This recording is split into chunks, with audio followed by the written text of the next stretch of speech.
Au cœur du droit, allons-y avec le docteur Essomba Luison, enseignant à l'université de Douala-Kella ce matin, professeur, enfin. Docteur, bonjour. On va pas dire professeur parce que je vais commencer à crier là. Bonjour et bienvenue à vous. Ça va y arriver dans quelques années. Ouais.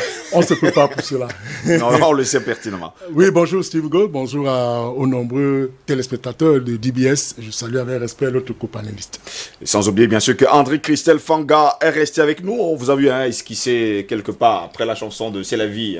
Ça vous a rappelé Henri Dikongé. Oui, ça m'a rappelé Henri Dikongé et ça m'a rappelé une chose très importante. La vie se trouve en Afrique. Parce que tous ceux qui ont voulu vivre sont venus en Afrique. Moïse, pour vivre, est venu en Afrique. Jésus, pour vivre, est venu en Afrique. Donc, il faut que nous le scandons partout dans le monde, que nous sommes le continent réservoir de la vie. C'est nous le continent et surtout le réservoir de la vie. Docteur Essomba, pour la première fois dans son histoire, le Cameroun ne va pas, il faut le dire, célébrer le 1er mai, le 20 mai. Et d'ailleurs, il y a un problème qui a été donné. D'ailleurs, son annulation a été décidée par le secrétaire général de la présidence de la République, Ferdinand Ngongor. Le 20 mai est une cérémonie publique. C'est une fête qui est chargée de symboles et même d'histoire. Parce que s'il faut rentrer dans l'histoire, cela nous ramène à toute la construction de l'unité nationale. Je ne vais pas revenir sur ce qu'ont fait Amadou Ahidjo, Ndele et bien d'autres. Donc, c'est une fête chargée d'histoire. C'est la raison pour laquelle, en allant annuler une telle fête, il faut y aller avec une main tremblante, comme disait Montesquieu. Alors, c'est pour dire quoi? C'est pour dire que la fête du 20 mai est organisée par un décret.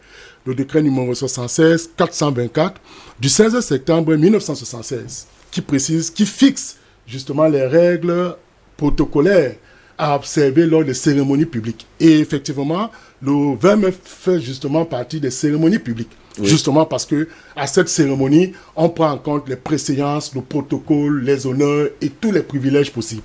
Et raison pour laquelle, compte tenu de l'effet mortifère et mortel du coronavirus, certainement le ministre secrétaire général de la présidence de la République a jugé nécessaire, puisqu'il faut endiguer... Décision du chef de l'État, il faut le dire également. Cette pandémie. Il a donc décidé de prendre un décret annulant l'édition de la fête du 20 mai 2020. Oui. Alors, ce que nous pouvons dire sur le plan technique, c'est-à-dire que sur le plan du droit, il faut reconnaître que cette fête étant organisée par un décret, normalement, s'il fallait l'annuler une édition, il faudrait prendre un décret. Or, on se rend compte que le ministre secrétaire général de la présidence de la République a plutôt pris un communiqué. Or, ce n'est pas un décret. Dans la hiérarchie des actes administratifs, le communiqué n'a qu'une simple mission d'information. C'est-à-dire que, mais il peut, quand il contient des prescriptions qui bousculent l'ordonnancement juridique, ce communiqué peut être un acte décisoire, c'est-à-dire peut créer des droits ou des obligations aux uns aux autres. Ça veut donc dire quoi? Ça veut donc dire qu'en réalité, si nous concevons le communiqué du ministre secrétaire général comme un acte préparatoire de la décision finale qui sera prise par un décret, là nous sommes dans la logique légale.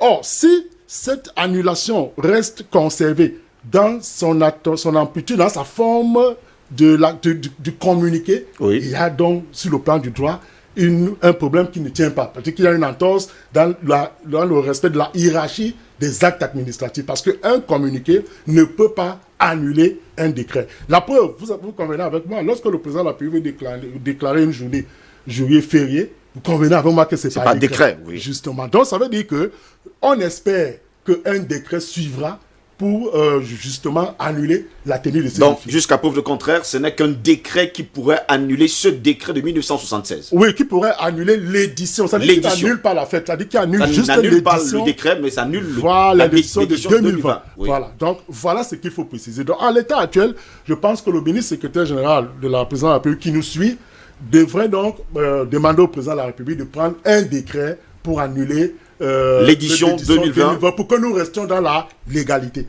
C'est un peu comme si monsieur Steve Gold, vous êtes nommé par un décret et vous êtes révoqué par un communiqué. Donc ça ne tient pas. Ça veut dire que sur le plan de la hiérarchie du droit, ça ne tient pas. Donc il faudrait corriger cela pour que nous restions dans la stricte légalité. Peut-on justement s'attendre à un décret? Bon, à la lui où les choses sont parties, je ne pense pas, mais ce serait un tort. J'espère que peut-être les hautes personnalités... Nous sommes le 24 avril, je pense qu'il y a encore un mois. Il y a encore du temps, voilà, c'est ce que je dis. J'ai rangé l'acte du ministre secrétaire général de la présidence de la République comme un acte préparatoire d'une décision finale qui sera certainement un décret pour annuler l'édition 2020 de ce défilé. Jusqu'à preuve de contraire, lors de ce communiqué d'ailleurs que vous avez fait part d'ailleurs il y a quelques instants, on parle de la signature justement du secrétaire général de la présidence de la République. À un moment donné, beaucoup de personnes disent qu'ils n'avaient pas le droit de le signer. Vous savez, il y a des actes, et je l'indiquais déjà la dernière fois ici, il y a des actes qui relèvent exclusivement du monopole du président de la République, qui ne peuvent pas faire l'objet d'une délégation. Il y a le pouvoir de grâce, exactement comme le pouvoir de l'annulation du défilé. Parce que la charge symbolique qui entoure la fête du 20 mai est tellement forte. Parce que c'est toute l'histoire du Cameroun. Et on ne peut pas laisser cela entre les mains... Depuis 1972 d'ailleurs, oui. Voilà, du ministre secrétaire général de la République. Et on l'indiquait, je l'indiquais sur notre plateau pour dire que quand vous voyez la délégation permanente de signature, il y a encore là un problème technique du droit. Parce que une délégation de signature ne saurait être permanente, ne saurait avoir un caractère permanent. Parce que justement, la délégation de signature a un caractère précaire. Parce qu'à tout moment, le président de la République peut faire le droit d'évocation. C'est-à-dire il récupère les matières déléguées aux délégants. Oui. Aussi, la délégation donc, de compétences est une délégation permanente. Pourquoi? Parce que lorsque le président de la République vous a délégué un certain nombre de matières, jusqu'à un certain temps, il ne peut plus revenir exercer son droit d'évocation pour dire que je viens encore agir dans les matières dans lesquelles je vous ai délégué. Non. C'est la raison pour laquelle la délégation de signature est précaire. Or, la délégation de compétences ou de pouvoir est permanente, parce que celui qui vous a délégué ne peut pas revenir dans les matières sur lesquelles il a fait l'objet d'une délégation. Donc c'est pour dire quoi? Cette question encore de délégation permanente au niveau de la présidence de la République mérite encore... Délégation de signature, il faut le préciser. Oui, délégation permanente de signature, non. Et il n'y a pas de délégation permanente de signature, c'est ça? Non, il n'y a pas de délégation permanente de signature.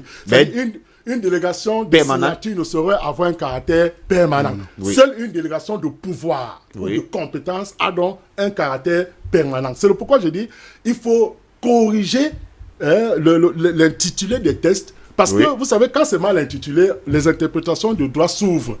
Parce que, comme je l'ai indiqué, ça c'est ce qu'on m'a appris, le professeur Magloire, on m'a appris au niveau 2 en droit administratif. Et ce que j'enseigne aujourd'hui à mes étudiants, pour leur dire, écoutez, quand nous sommes en présence d'une délégation de signature, cela veut dire que le supérieur hiérarchique se débarrasse juste d'un aspect de ce domaine qu'il peut récupérer à tout moment. Vous voyez, parce que je prends un exemple, M. Steve Goss. Notre doyen peut déléguer à un des vice-doyens la signature des cartes d'étudiants. Vous voyez, à un moment donné, si le vice-doyen en qui on a délégué cette signature est fatigué, même le doyen peut récupérer. Et il peut même le faire au même moment. Vous voyez. Et ça veut donc dire quoi? Ça veut donc dire que dans la délégation de signature, s'il y a un problème, par exemple, quand on a délégué au vice-doyen et qu'il fait une fausse carte d'identité, c'est le doyen qui répond de l'acte de la délégation de signature. Or, lorsqu'il y a une délégation de pouvoir ou de compétences, les matières dans lesquelles qui sont déléguées au délégataire, s'il y a un contentieux, c'est le délégataire qui répond. C'est-à-dire que ce n'est plus le doyen. C'est-à-dire que si, par exemple, le doyen fait une délégation de compétences ou de pouvoir au vice-doyen en lui disant « j'ai le pan économique » ou bien l'aspect financier de la faculté, et qu'il y a détournement, c'est-à-dire que dans ces aspects délégués, ce n'est plus le doyen qui répond. Mais c'est celui en qui on a fait la délégation. C'est pourquoi la délégation de pouvoir a un caractère permanent jusqu'à la date précisée dans la délégation. Parce que ça peut faire 2 ou 3 mois. Donc, dans l'espace de 3 mois, c'est le délégant, c'est le délégataire qui doit agir dans les matières-là. Y a-t-il dans un espace de temps, justement, la présidence de la République, justement, dans la délégation de signature? Oui, justement. Alors, là, il se pose un problème. C'est-à-dire qu'il se pose un problème, d'où le caractère permanent qui intervient. C'est-à-dire, le président de la République laisse libre cours au ministre secrétaire général de signer un certain nombre de actes de manière permanente. Or, justement, c'est pourquoi je dis qu'il faut corriger. Soit on lui fait une délégation de pouvoir, soit, là pour rester donc permanent, dans la légalité. Voilà, on reste dans la légalité. Soit maintenant, justement, on peut pas lui faire une délégation de signature. Pour rester dans le contexte actuel, on doit donc lui faire une délégation de pouvoir. Et là, ça peut strictement rejoindre l'esprit de la décision qui sera prise. La question que je vais poser maintenant, est-ce que actuellement, donc si je vous comprends bien, le ministre secrétaire général de la présidence de la République n'avait pas le droit de signer ce communiqué concernant justement l'annulation du 1er et du 20 mai. Oui, il pouvait, c'est-à-dire que, en fait, par une délégation, ou du moins signé du président de la République, c'est-à-dire que ce que j'explique, c'est quoi? C'est que ce ne devait pas être pris par un communiqué. Ça devait plutôt, l'acte d'annulation devait, sous la forme, devait être prise par un décret. Parce que le décret est l'acte administratif le plus élevé de la hiérarchie des actes administratifs. Et justement, pourquoi? Parce que, je l'indiquais tout à l'heure, M. Tim Cook, on vous nomme par un décret. Et on vous revoit par un communiqué. Donc, c'est pas possible. Sur la forme, il y a un problème. Et c'est ce que nous décrions. Pour rester donc dans la légalité, il faudrait que la décision d'annulation de l'édition 2020 du défilé doit être prise par décret. Et j'estime que l'acte de communiqué édicté par le ministre secrétaire général de la République prépare une décision finale. Mais si ce n'est pas ça, c'est que sur le strict plan du droit, il y a une entorse à la hiérarchie des actes administratifs. Prenons le cas, vous avez également dit que cette fête est quand même porteuse de pas mal de belles choses, il faut le dire comme ça, de l'unité d'ailleurs de la nation camerounaise. On sait dans quelles circonstances on retrouve aujourd'hui le monde entier. On est en pleine crise de Covid-19, coronavirus, et certaines fêtes également nationales de certains pays dans le monde ont été annulées.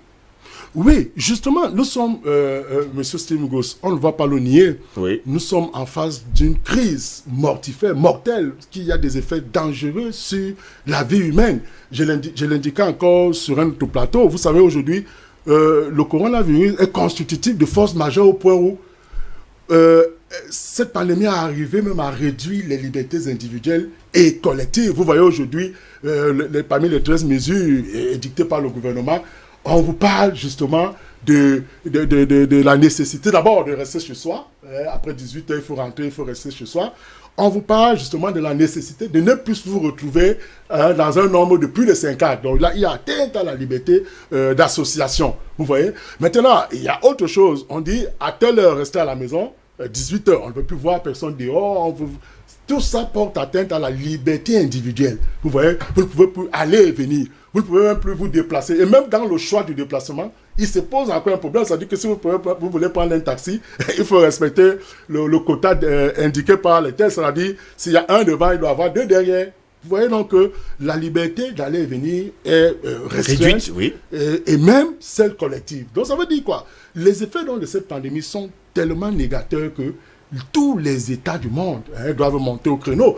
Vous avez vu l'Organisation mondiale de la santé, c'est vrai que le frère m'a amusé tout à l'heure en parlant de l'Organisation mondiale satanique, pour indiquer que cette épidémie qui est devenue une pandémie, aujourd'hui, on voit toutes les mobilisations dans le monde. Et j'étais réjoui tout à l'heure de suivre les débats sur la sortie poignante du président du Malawi, qui est Madagascar. Voilà, de Madagascar. Voilà. Qui a indiqué, et je le disais d'ailleurs sur votre plateau, que c'est l'occasion plus que jamais de faire monter en puissance la pharmacopée africaine. Oui. Et aujourd'hui, on est en train de nous rejoindre par rapport à ça. Justement, on a anticipé cela depuis belle lurette d'ailleurs. Hein, voilà. Je pense que les téléspectateurs le savent déjà, que nous sommes toujours en avance sur l'information. Votre réaction, André Christefanga? Je voudrais juste dire une chose. Quelqu'un qui jouit d'un décret ne peut pas prendre une décision par rapport à un décret. Parce que le docteur l'a bien indiqué tout à l'heure, la fête du 20 mai est régie par un décret. Oui. Monsieur Ferdinand Ngongo, ministre d'État, ministre secrétaire général de la présidente de la République, a été nommé par décret. Donc, il n'a pas la capacité, la compétence d'annuler un autre décret. Donc, il faut être cohérent dans la logique que nous faisons, dans ce que nous faisons. Donc, c'est pour ça qu'il fallait ramener les gens pour qu'ils puissent comprendre que ça... Voilà pourquoi on est passé par un communiqué. Mais bien sûr, c'est pour ça que je pense qu'on est passé par un communiqué et je crois que c'est un effet d'annonce. Je suis d'accord là avec le docteur Essomba. On ne le sait pas encore, mais on espère que c'est le cas. Parce que le docteur Essomba précise bien qu'on l'espère. Je dis bien une chose. Il faut comprendre une chose. Je pense qu'ils nous suivent. Oui. Parce que l'État aussi est conçu. Et c'est pour ça qu'on parle de l'élite. Vous comprenez un peu? L'élite intellectuelle rappelle le droit à ceux qui nous gouvernent que peut-être vous avez oublié. Peut-être vous ne maîtrisez pas cette partie de la loi. Vous comprenez un peu? Pour qu'aujourd'hui, vous remettez en question rapidement et vous puissiez corriger. C'est pour ça que le rôle du média, c'est justement pour communiquer, pour rappeler. Justement pour rappeler voilà. Et ce ça, qu'il faut faire, et ce qu'il je faut pas pense faire. que c'est très important que le président de la République aujourd'hui puisse prendre un décret. Vous comprenez un peu ça? Parce que le communiqué ne peut pas annuler un décret.